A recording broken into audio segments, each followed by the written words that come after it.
treasure where moth nor rust consumes and where thieves do not break in and steal. For there your treasure is, there your heart will be also. The eye is the sound, the eye is the lamp of the body. So if your eye is healthy, your whole body will be full of light. But if your eye is unhealthy, your whole body will be full of darkness.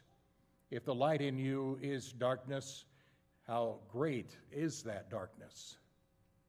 No one can serve two masters. For a slave, it will either hate the one and love the other, or be devoted to the one and despise the other.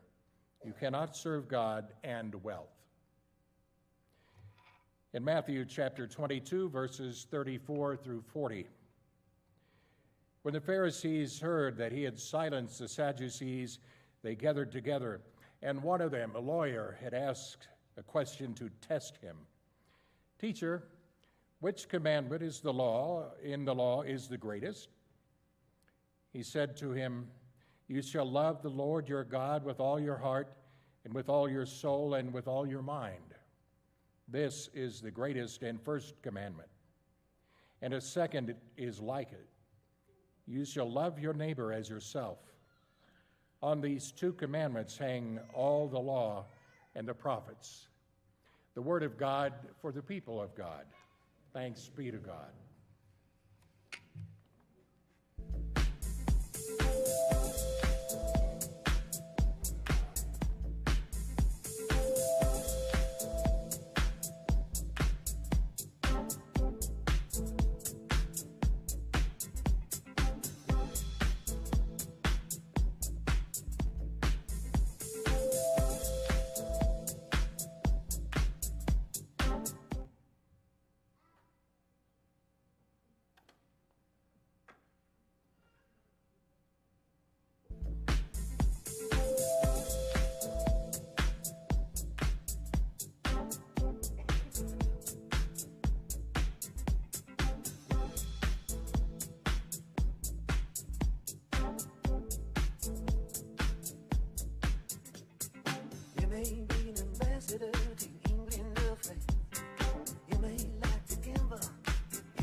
You may be blind or maybe living in another country under another name, but you're gonna have to serve somebody.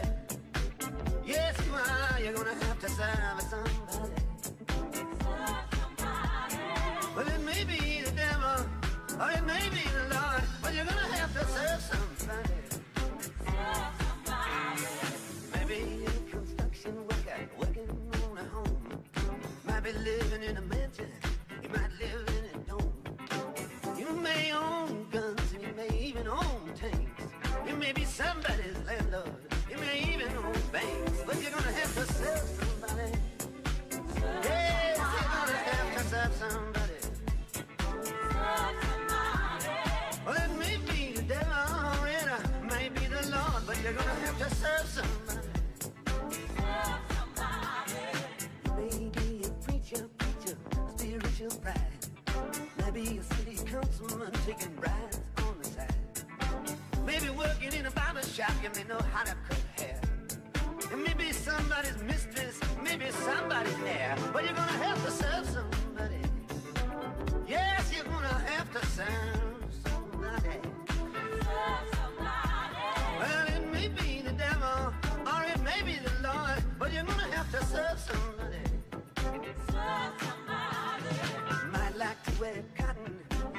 like to wear silk, might like to drink whiskey, might like to drink milk, might like to eat caviar, you might like to eat bread.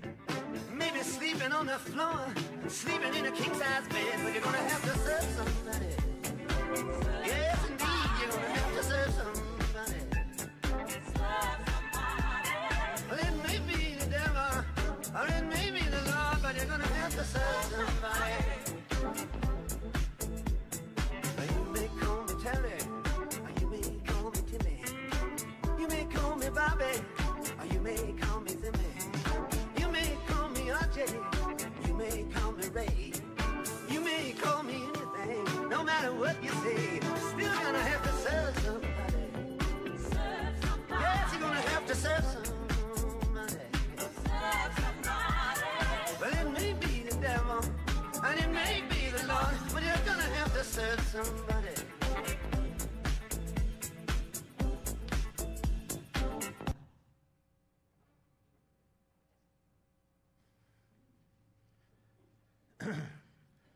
So we're in our third week of our lyrical lessons from Unexpected Prophets, and this week it is Gotta Serve Somebody by Bob Dylan. And before I get too far into this, the first time I ever used this song in a sermon, I was serving an associate pastor at a church, and a couple of people were a little leery from some of the song choices I had, and somebody had a very bad reaction to Bob Dylan. They never liked Bob Dylan. But after the sermon series, they said, well, Pastor, you did it. I never thought I could appreciate Bob Dylan at all. So if you're in that place, you might be on a different place by the end of the sermon. But as I looked at this week's readings from Matthew and then also looked at Matthew in a greater context, these words just kept coming out, that we're going to have to serve somebody. Little background on the song itself. Gotta Serve Somebody was the lead song on Dylan's 1979 album, Slow Train Coming. He won a Grammy Award for Best Male Rock Vocal that year for this song. The song marked Dylan's conversion to Christianity from Judaism. You Gotta Serve Somebody was his gospel anthem, that he knew he'd be serving somebody no matter where he found himself. So as I thought about the passages from Matthew, the second one that Curtis read, right before that in the gospel, there is the infamous give to Caesar what is Caesar and to God what is God's passage that plays into this as well. As I looked at this, it was clear that once again the religious elite were trying to trap Jesus into a response, just as they did with which commandment is the greatest of all. They asked, is it lawful to pay taxes to the emperor or not? And he says, give therefore to the emperor the things of the emperors, and to God the things that are God's. You see, Jews in the first century Palestine paid a lot of taxes. I think we can all understand that context quite well. There was a temple tax, there were land taxes, customs and trade taxes, to name just a few. But this tax they were asking about was an additional tax, one that was particularly despised by the Jews at the time. It was called the imperial tax, required as a tribute to Rome to support the Roman Empire's occupation of Israel. So think that for a moment. First century Jews were required to pay their oppressors a yearly tax to support their own oppression. Of course, not everyone saw the tax that way. The Herodians were local sympathizers with the Roman rulers. They were a family political party related to King Herod that we know so well from the birth narrative of Jesus. They were in cahoots with the Roman empires. They were loyal because it kept them in control and power and a little above their Jewish brothers and sisters. They supported the imperial tax because they benefited from it.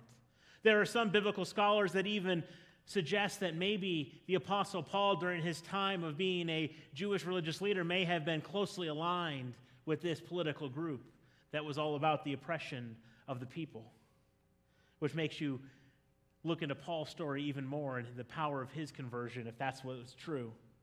The Pharisees were also somewhat of a political party as well as religious scholars. They didn't have much use for the imperial tax, but they probably paid it begrudgingly because they didn't like the alternative.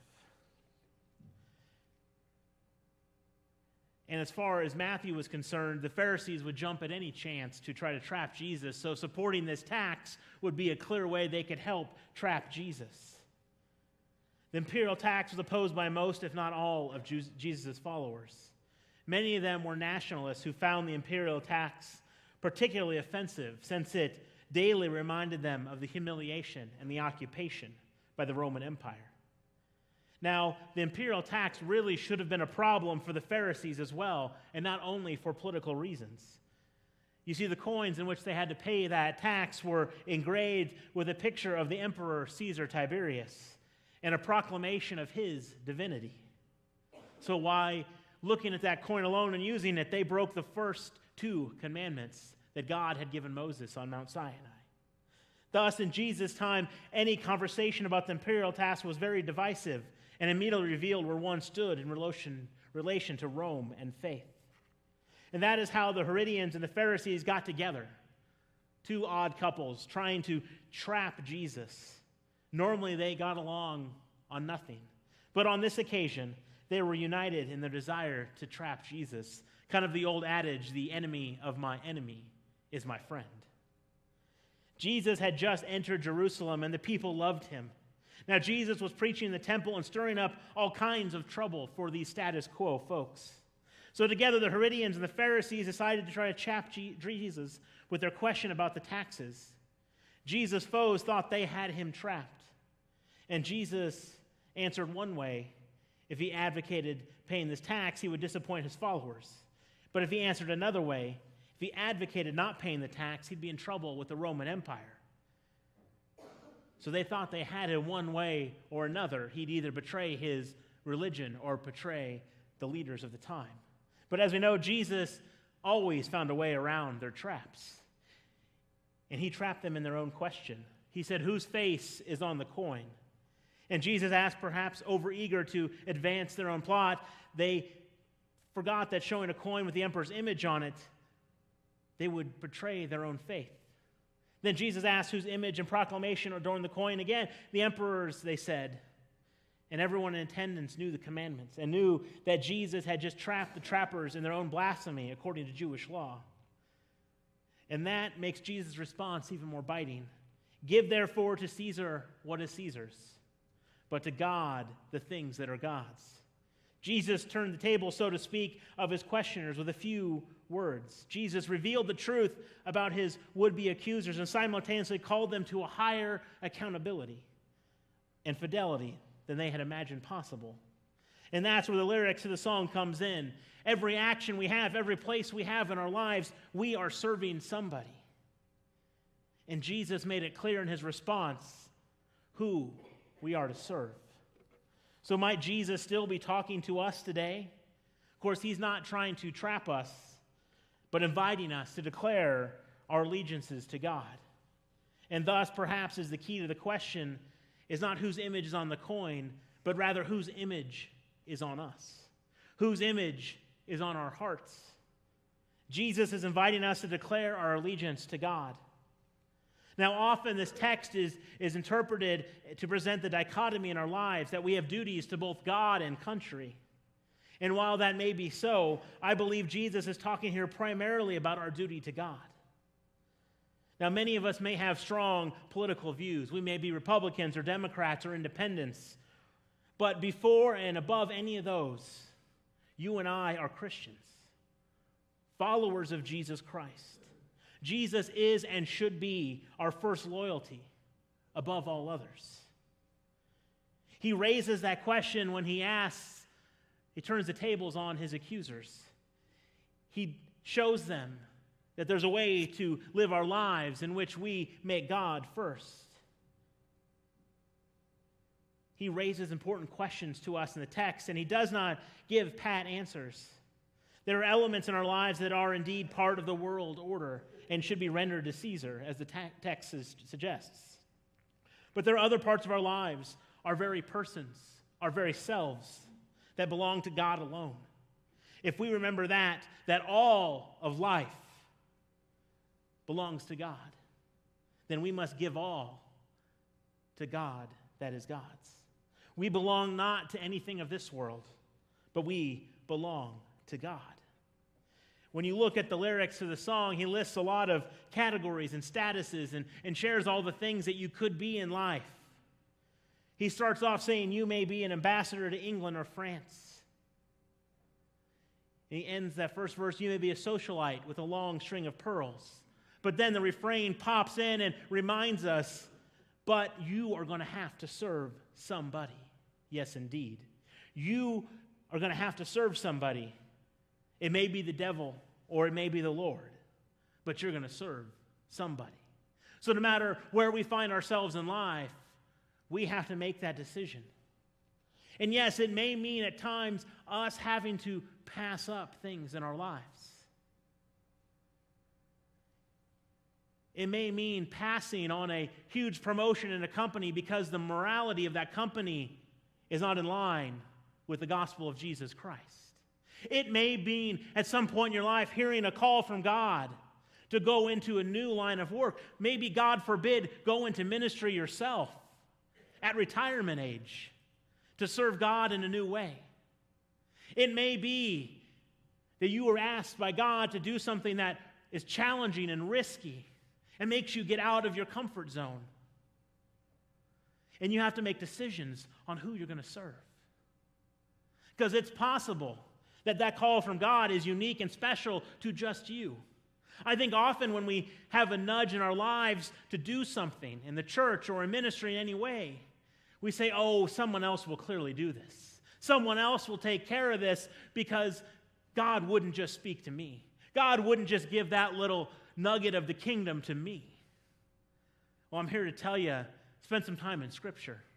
There's a lot of things that God gave to just one person, and usually not somebody who's the ambassador to France either. Think of Moses, who couldn't speak so well. He was asked to be the mouthpiece for God in the deliverance of the Israelites out of Egypt.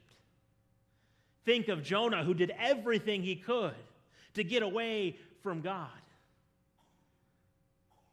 and eventually was swallowed by a large fish and gets spit up in exactly where God wanted him to go. Think of the disciples and how often they had to ask Jesus, are you sure you want us to do this? It sounds kind of risky. And he usually said, therefore go. Or the Apostle Paul, who had built up his own kind of empire as a religious leader in the Jewish elite, a member of the Sanhedrin, someone who could control the laws of the Jewish empire at that time. And on that road to Damascus, God struck him down, made him blind, and said, will you listen now? Will you go where I want you to go? You see, no matter what we do in our lives, we've got to serve somebody. But we have a choice to make in serving. Who's it going to be? And what are we going to do? You see, after the passage about the taxes, we go into the second reading that Curtis read this morning about which commandment is the greatest. You see, they were used to having 10. Clearly, there's got to be a pecking order, right? Have you ever seen a list where there's not something more important than the other on the list? If you're a sports fan, you love rankings. You want to know who's won and who's 25. And, well, if you're a Nebraska fan this year, you just like to get some votes on the polls. But, you know, we like to rank things and have a clear idea of what's more important. And Jesus, again, flips it on the people giving him questions and says, first, love the Lord your God. And then love your neighbor as yourself. And he says, all these hang the law and the prophets. Now, see, for many years, I was already at a seminary before I really thought about what it meant, that line, all these hang on the law and the prophets. I was going through the ordination process, and one of my close friends preached on this text during one of our retreats that we had. And he was a drama teacher in a previous life, so he did a lot of visuals while he was preaching. And he talked about what that meant. And when he talked about the two laws, he said, you have love the Lord your God and love your neighbor as yourself. And all of these hang, the law and the prophets, pointing to the crucifixion of Christ. That in all the law and the prophets comes in this one being who came to show us the way to live.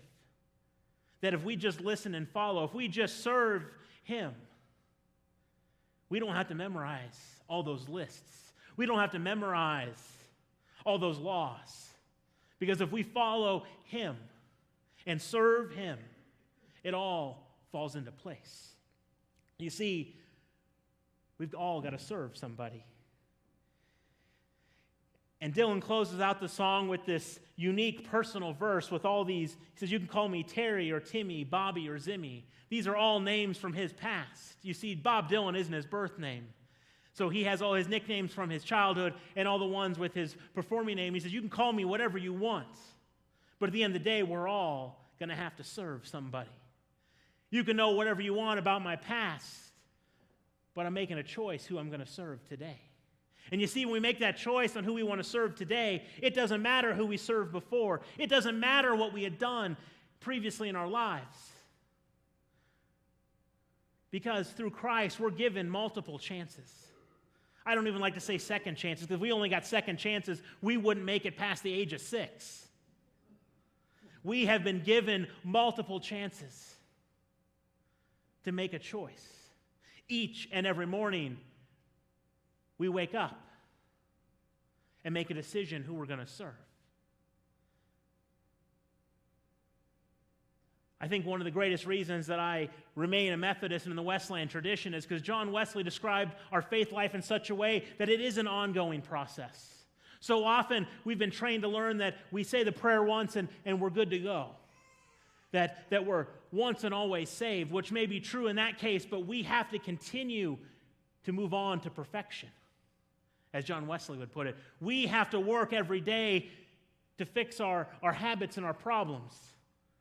And once we fix the one that maybe seems the worst out of all of them, we've got a whole more long list to go. There's always new things in our lives to fix and change, decisions to make about who we're going to serve and how we're going to serve. And if we make those decisions each and every day, we move a little closer to the life that God envisioned for us at the beginning of the book of Genesis, both us personally and us as humanity. You see, we have to look at our lives and what do our activities and our decisions say about who we're serving. We may step back and look at that and say, well, it's kind of hard to tell, but I know I serve God. Well, let me tell you this, if we can't figure it out easily, then we aren't serving the God that calls us. We aren't serving the God who created us. Because our actions and our activities and our lives should be clear to who we're going to serve. No matter what we say or what we do, no matter where we may go, no matter what may happen to us, we are first and foremost and forever God's beloved children. And if we believe this and live like this, God will shape all that we say and do and how we live. We belong to God. We are God's beloved children. But, I love how he starts that refrain with but. You're going to have to serve somebody.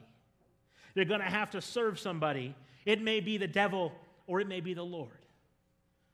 But you're going to have to serve somebody. All of life is God's. We're asked to render unto God the things that are God's. And since all of life is God's, and since we got to serve somebody, you and I, we're called to serve and love and live in the rule and love of Jesus Christ. We belong to God. We are God's children. Our task is to believe and live. You're going to have to serve somebody anyway.